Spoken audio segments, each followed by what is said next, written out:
Ahoj, já jsem bot Marvin a v tomhle videu vám sdělím v rychlosti 10 jednoduchých pravidel, které by vám mohly pomoci v nadcházejících hrách. Pravidlo první. Vědět, jak se jmenují místa na mapě. Ano, i když se to možná někomu z vás nezdá, je to jedna z hlavních věcí, která dokáže rozhodnout o výsledku hry. Pokud víš, kde se nachází nepřítel, ale nevíš, jak to místo rychle a jednoduše definovat, nemůžeš tak pomoct svým bojujícím spoluhráčům. Pravidlo druhé. Informace jsou dražší než život. Pokud tedy umřeš, prozrať svým spoluhráčům pozice nepřátelského tažení. Info ve stylu zase mi tép kradla jedničku opravdu není užitečná info. Pravidlo třetí. Mít svůj vlastní konfig, který si budeš zdokonalovat, pilovat a kterému hlavně budeš ty sám rozumět. Ne, že si stáneš konfig od Freiberka s pocitem, že dneska rankapneš do globálu. Pravidlo čtvrté. Pokud hraješ za člena teroristů, měj neustálou kontrolu nad držitelem bomby, o to víc se hlídej, pokud ji držíš ty sám. Situace, kdy většina tvého týmu otevírá jednu stranu mapy, mezi tím co ty sám umíráš s bombou na straně druhé, opravdu není ideální. Pravidlo páté.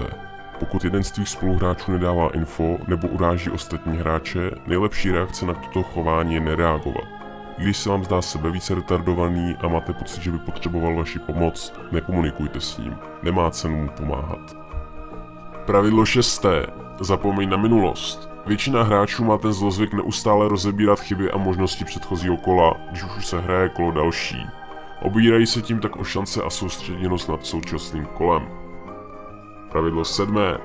Pokud hraješ s lidmi, se kterými si předtím nehrál, choď default. Pokud nevíš, co to znamená, jednoduše postačí, když se postaráš o krytí za svých spoluhráčů, pokud to nikdo jiný neudělá. Nemyslím tím stát jim za zády a hlídat, jako kdyby byli VIP, myslím tím hlídat jinou přístupovou cestu, ze které by je mohl poté překvapit nepřítel. Pravidlo 8. Měj přehled nad časem a pracuj s ním. Téma čas si rozebereme jindy, neboť je to na dlouhé vyprávění. Měj se ale na paměti, že je to jeden z důležitých elementů hry a snaž se ho pokud možno co nejvíc poznávat s každou další odehranou hrou. Pravidlo 9. Snaž se udržovat stejnou peněžní ekonomiku, jakou mají tví spoluhráči. Pokud nakupuješ hlavní zbraň či jen SMGčko, nezapomeň, že její nutnou součástí je taktická vesta. Je spíše na škodu kupovat drahé zbraně bez možnosti si k ním dokoupit taktickou vestu. Pravidlo 10. Nezapomeň, že i prohra je výhra. Každá další hra znamená nové zkušenosti a možné poznání tvých budoucích spoluhráčů.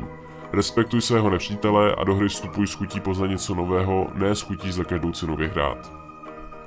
Ze studia se s vámi loučí bot Marvin. Pokud vám cokoliv není jasné, ptejte se v komentářích pod videem. Omluvte prosím moji momentální neprofesionalitu, můj současný rank je Gold Nova 4.